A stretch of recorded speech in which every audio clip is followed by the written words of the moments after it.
For many years, you have all been part of my life, guiding me, supporting me, and helping me shape the person I am today. Seeing all of you here makes this night even more special and unforgettable. First of all, I would like to thank God for bringing us all together safely tonight.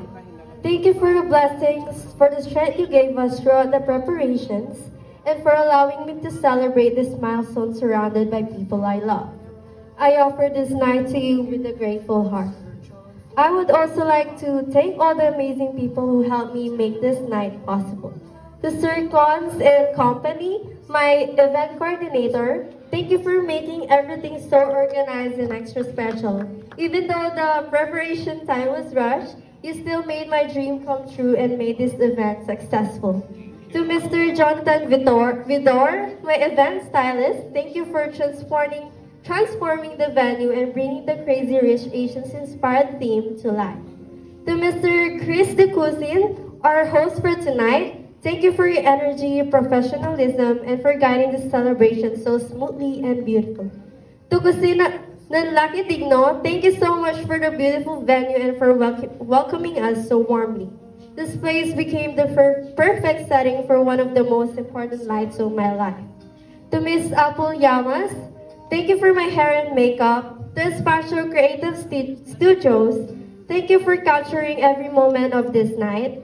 To Elizabeth Gowns, thank you for my beautiful gowns. And to Mami Lola Melita, thank you so much for sponsoring and for your generosity. To John Andre Villa, our future agu on EIC, Charat. Thank you for creating my AVP. Sobrang idol talaga kita, grabe. Napaiyak po ako.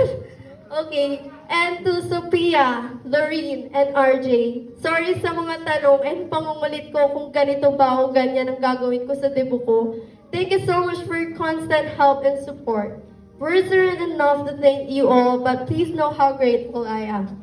To my other friends, yung mga hindi rin nakapunta, thank you for being there through the highs and lows, for the laughs, the comfort, and the memories we've shared. Your presence tonight reminds me how blessed I am to be surrounded by such genuine people. Nakita ko rin yung ibang notes nyo na motivation nyo yung debut ko kasi exam nyo, guys. Na-appreciate ko yun, guys. Kahit most of you buti lang wala dito. Most of you guys are busy lang. You still made time for my day and that truly means a lot to me. To my relatives, thank you for your love, guidance, and support all these years.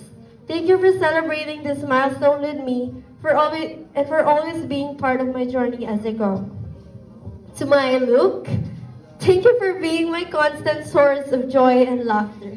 Kahit palagi kitang sinusungitan, know that I care about you more than I show. Even if you don't always realize it, I'm so grateful to have you by my side. I'll always be here to guide, protect, and support you as you grow. But most of all, this night is for my mama and papa. Mama, alam ko sobrang na-stress ka. Alam ko rin na ikaw ang pinaka-na-stress sa lahat sa magbablog ng gabi ito. You are behind everything, every detail, every decision, every effort, just to make sure I will be happy. You made everything I wanted possible, even when it meant sacrificing your own rest and peace of mind. Every time you told me, deserve mo naman anak, it brought me in the most beautiful way because I know that you also deserve everything in return. You You deserve all the love, rest, and happiness in this world for everything you've done for me.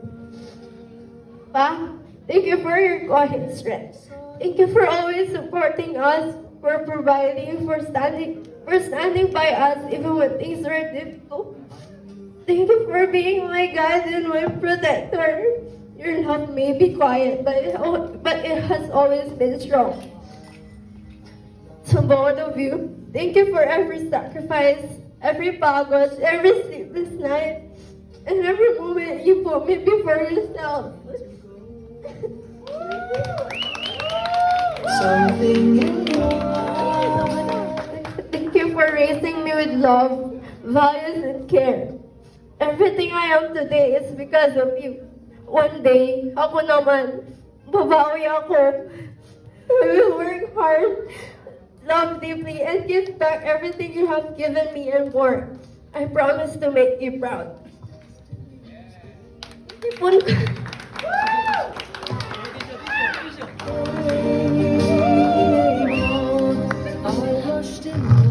Lastly, thank you again to everyone who became part of this night. Thank you for the love, the effort, and the memories. This celebration will always stay in my heart. Thank you guys. I love you all so much.